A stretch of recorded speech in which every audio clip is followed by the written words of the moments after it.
Alright, hello guys. Oh, it's been a while. Yeah, I just got, well, I say just got. This is actually Monday night. Yesterday was the last day of Metrocon, so I got back in then.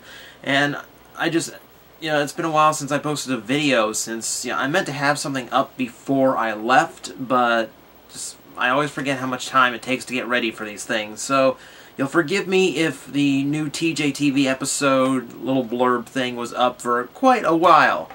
This video itself is mostly just to go over a few things about Metrocon this year, show off what I got, and to relate a few stories, both about it and Botcon. I've been meaning to get a few Botcon stories uploaded and recorded, and I just haven't had the time. It kind of sucks going, I'm still winding down from one convention, all of a sudden I have to get ready for another one. I mean, I'm still not quite recovered from Metrocon yet. But, yeah, I just want to get a few things out of the way. First off, Metrocon stuff, the stuff I brought back from there.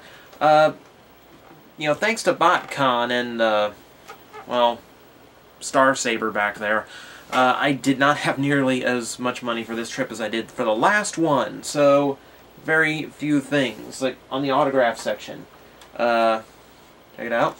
That is the Galaxy. Actually, it's the Galaxy Force DVD, since there's a lot more room on the cover for signatures.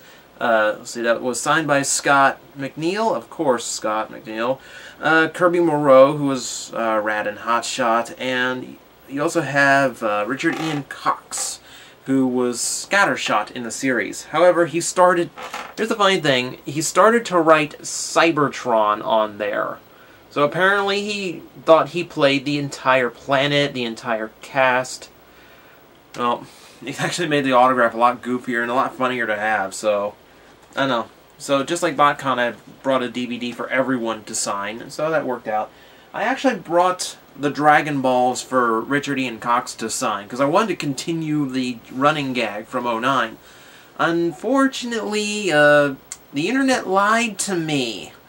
Unfortunately, despite checking 3 sources, and yes, Wikipedia and Internet Movie Database, I checked and disregarded. I went to a fan site to try and confirm it, and it still said he was in Dragon Ball Z as bit characters, subordinate villains from Garlic Jr. or one of the movies, little characters.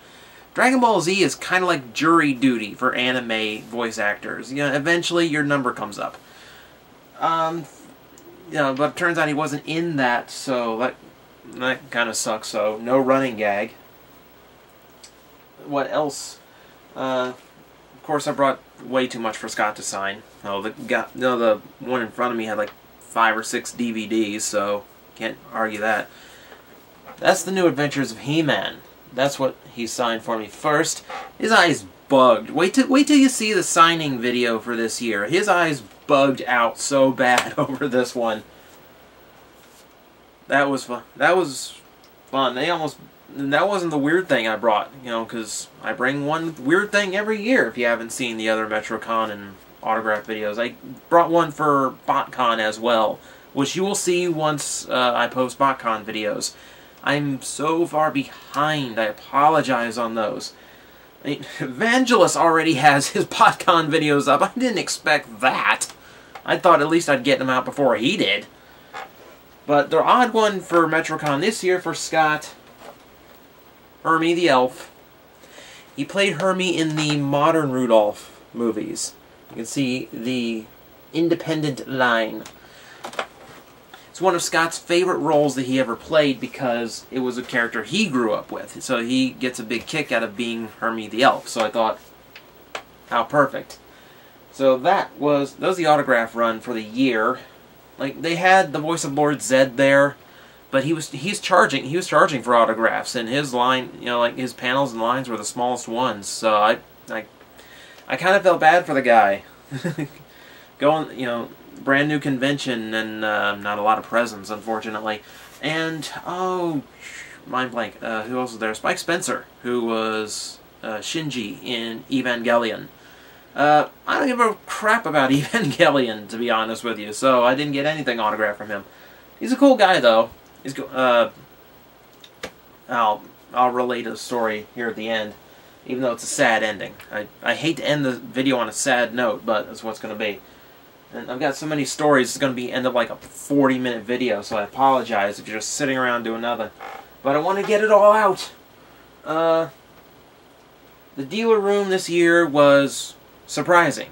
I spent all of last year trying to find anything with Kamen Rider stuff, and I found all of 2 toys. 2 through the entire showroom of 100 dealers.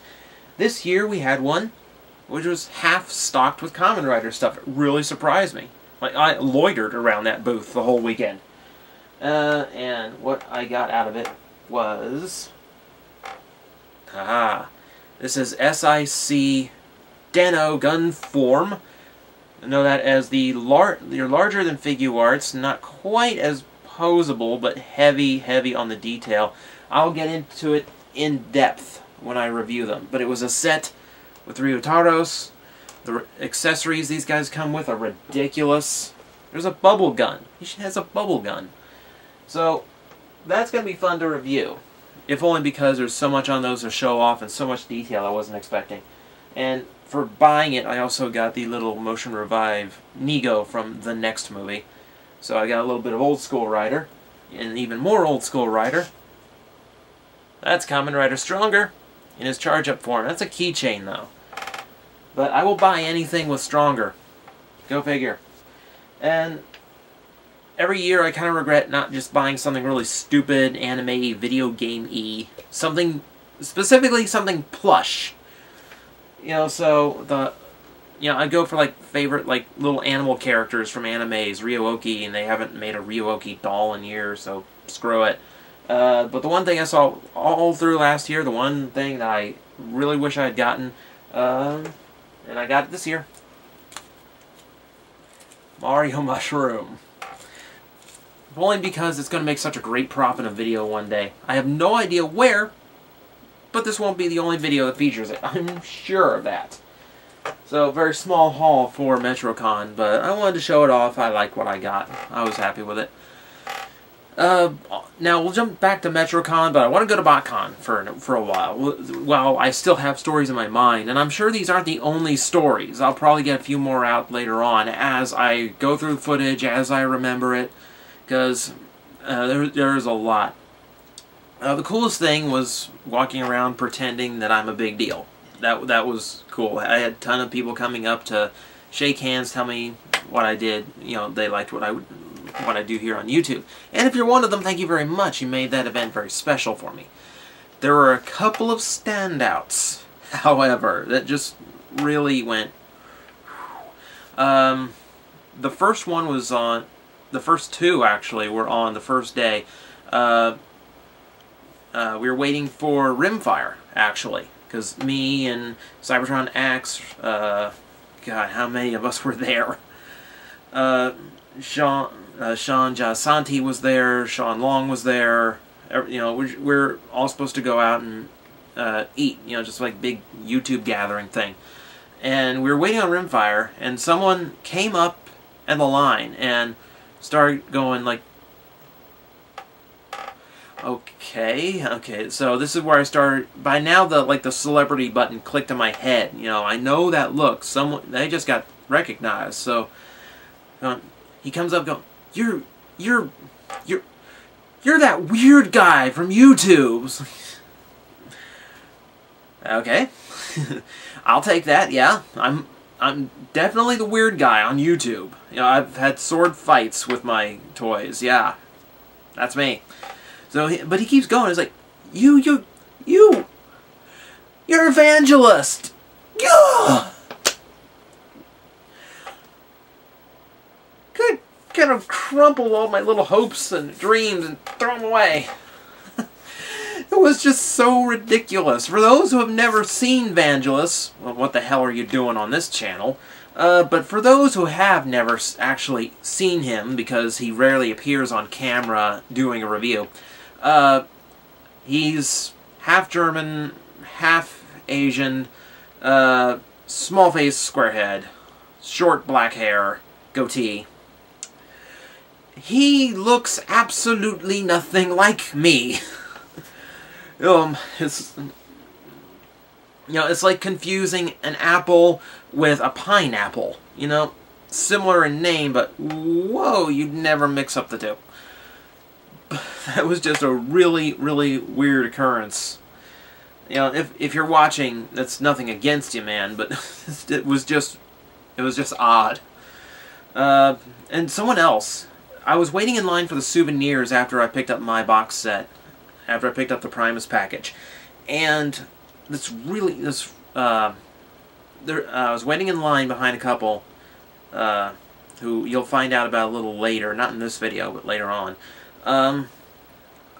I was waiting in line, filling out the little form they give you for all the things you want to buy from the store, and there's a kid slowly approaching me, like I'm catching him looking at me out of the corner of my eye.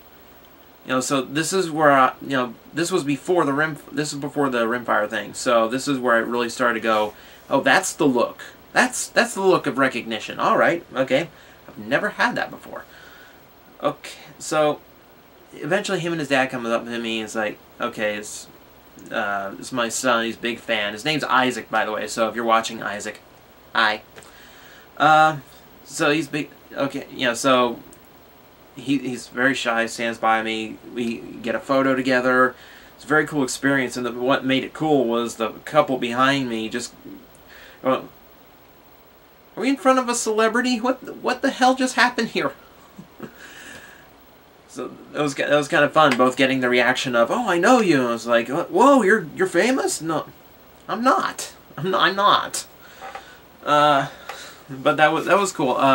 Isaac became a recurring theme because at one point he came back to me for another photo because Friday I wasn't wearing the Addict shirt. Or is it Thursday I wasn't wearing the Addict shirt? Friday I was. So he came back up at Friday, got another photo because I had the logo on. And that it was the Plastic Addict, it wasn't just TJ Omega. So, that was 2 pictures, and eventually later on, his dad came back and said, okay, can you fill out an autograph to go with a photo? I'm like, I'm just a schmuck on YouTube. I've never signed an autograph in my life. I work on a computer all day. I don't remember the last time I signed my name to anything. So, okay, yeah, I do TJ Omega, and I get kind of cute with it, the O's and Omega logo. And I keep thinking, like, when a voice actor does it, they put, like, a line or a quote. It's like, I don't have anything like that. I can't put staying addicted so you can stay away, because the father would be standing there for 10 minutes because my handwriting is so slow. So, immediately I thought, okay, abbreviate that as far down as possible, just so so Isaac gets the reference. So I put stay addicted, which in hindsight is probably the worst advice that someone can give a kid. I'm sure his mother had many questions about that autograph, and I apologize. I couldn't think in the moment. Next time I must come prepared. So, I hope everyone who sees the autograph understands the reference, or Isaac can explain it very quickly. Because otherwise that comes off very awkward. But that's the kind of thing that made it fun. And there was a mother that kept coming. I kept running into her and her 2 kids, I think it was, that was with her. I don't know if it was... You'll excuse me, but it blurs together, so I don't know if it was Isaac's or not. But I kept running into her and her kids, so, eventually, hi, it's TJ Omega, she knows my name too. It was like, wow. But eventually, on the last day, we ran into each other in the panel, and as she's leaving, I'm sitting in for the next one, she's heading out the door, so she shakes my hand and thanks me for putting on something that was safe for her kids to watch. And that's something I've tried to stress to many people who go, well, why aren't you swearing more? Why don't you make that why don't you make the obvious jokes with the dirty stuff I did in that one video? You all know the video is my most popular episode. I don't do it because I'm talking about toys. I'm not going to be the angry video game nerd or the nostalgia critic on YouTube because I don't, because I'm talking about something that kids are going to look up. I don't want to go into the profanities. I don't want to go into the sexual innuendos. At least no massively heavy ones, you know, nothing like in-your-face obvious. I want to keep it clean. I want to keep it so everyone can enjoy it. I'm producing something that all Transformer fans of all ages can enjoy. So for her to understand that meant a lot to me. And if she's watching with her kids right now, you know, I was telling the story to her friends, and they had the same reaction I did. That's a very good motherly thing to do, to know what your kids are watching and know that what they're watching is safe. So, bravo to you, ma'am. You've done an excellent job. So okay, there's one more story I want to get out for Botcon, and this doesn't have as much amusement or sentiment to it, at least not on my part. I know you people will laugh. I didn't laugh. That guy back there. See, turns out when you find your holy grail at a price that is below what you expected to pay, especially when it's like $100 cheaper than you expected to pay for it, you automatically drop anything that's in your hand. And what I did was set down the first thing that I bought at the show, which was animated Blackout. Now, for those not at Botcon, the demand for the toy was huge. Few stores had it for $45, you had it for $50. I think a few jacked it to $60 on Saturday when there were very few left. Or maybe on Friday when there were very few left. But, yeah, that's the first thing I bought because I knew the demand was huge for that toy. And I knew it would go immediately. So the first table I came across that had it, bought it, put it in my bag, and left. Oh, put it in a bag. I carry around the duffel bag. You know, this red duffel bag that I bought for my conventions. That's what I used to store everything. You know, it's where I store everything in this year too. It's just because I know me. I'm prone to set things down and forget about them. So I keep the bag with all the stuff that I need for the day and room enough for everything I buy. I was so frantic searching around for Star Saber that I didn't get around to putting Blackout in the bag. So I was going around looking, okay, how much is that Star Saber? Oh, that's $350. How much is that one? Oh, no, that's $375. Okay, maybe I'll get lucky. What's the gift set for? That's $750. Okay, this is hopeless. Because I was going off a story last year that someone that, one of Evangelist's buddies, I think it was Divas. Don't hold me to that. My name recognition is very bad. I was going off a story saying he got his with a box for like $250, and that's where I was basing my price range on. So when I found one for $140, put the pitchforks down.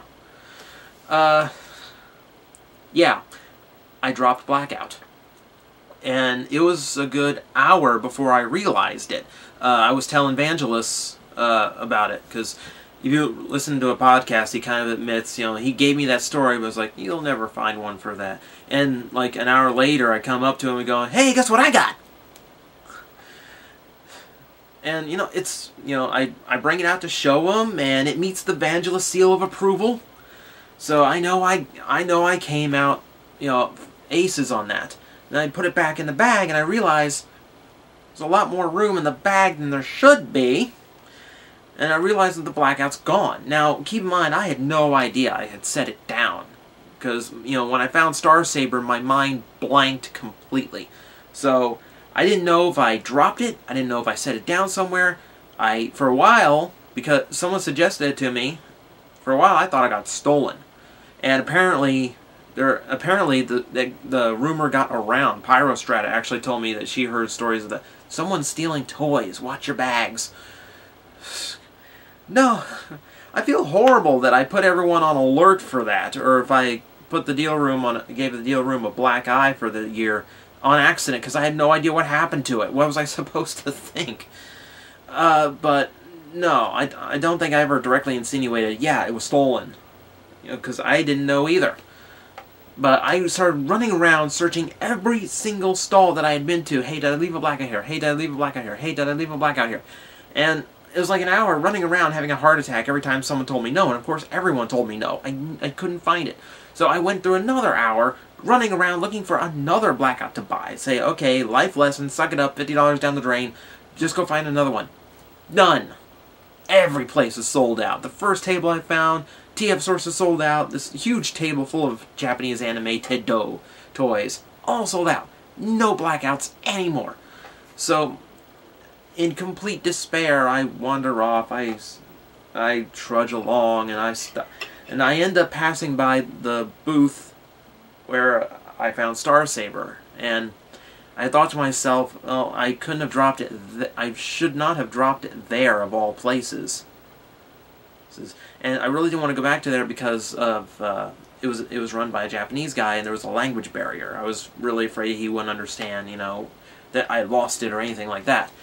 But you know, it was the last place to try. I said, did I leave a blackout here? And lo and behold, right behind him, there it is. You know, he hands it back to me. He was cool enough to hold it. Didn't, like, you know, knowing it was so big, he didn't sell it or anything. I hugged the guy. I was so elated to actually find it again. So, heart attack averted. That would have been a horror story to come back from Botcon with. But it provided me a good adventure for the first day, I guess. That was a mess. I do have more stories, but I'll probably relate them in video format more than I will in here in vlog. Just because those are the ones that stood out in my mind, fan encounters things. I'm gonna go into Metrocon stuff. There's a few things I do want to get out of the way though. Botcon was amazing. Best time I've ever had in my life. One of a kind experience. However, they've got to get a few things straightened out. The big one was autograph sessions. They didn't have a clear plan for the autograph sessions.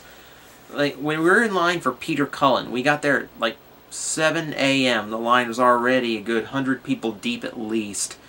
And we were wound around the hallway of the hotel. You know, where like, you know, there's a door over here, and all the geeks lining up, and around this side where there's another door, and then all the way back down the other side of the hallway. Well, that blocks fire exits, so they had to lead us all outside into the dead of summer morning Florida weather. Bright, sunny, muggy, and hot as hell. And a girl from the hotel, so a minion of the mouse, came around, started charging $3-4 for a bottle of water. Thank you very much. Yeah.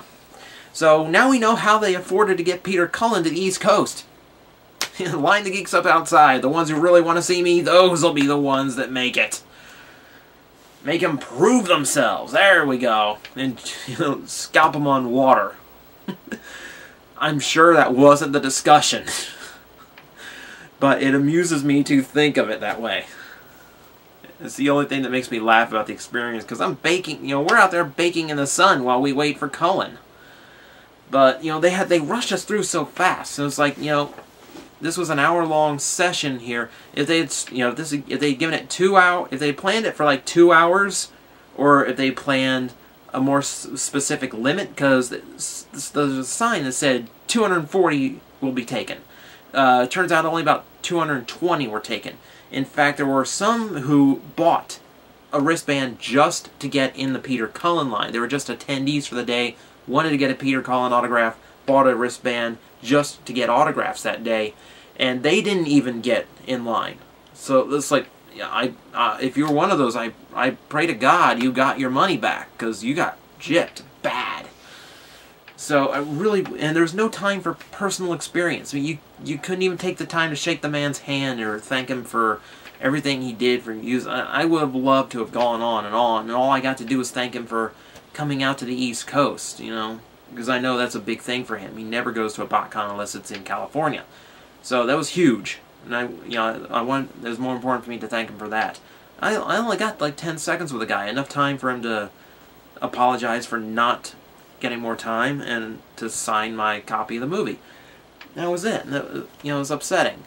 You know, it's one of the highlights. You know, and you really expect to spend time with an idol like that. You know, give me like 30 seconds would be enough.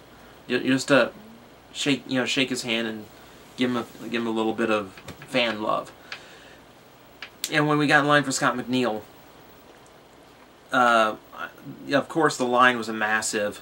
So I wanted to get there first. I got there early, got there in the front of the line during his final signing of the show. Wanted to make sure I got in there, got a little bit of time with him. But, again, like, we were talking to the security officials going, where's the line going? And they go, well, there's people sitting there, and they're sitting in the middle of where the autographs were held the day before.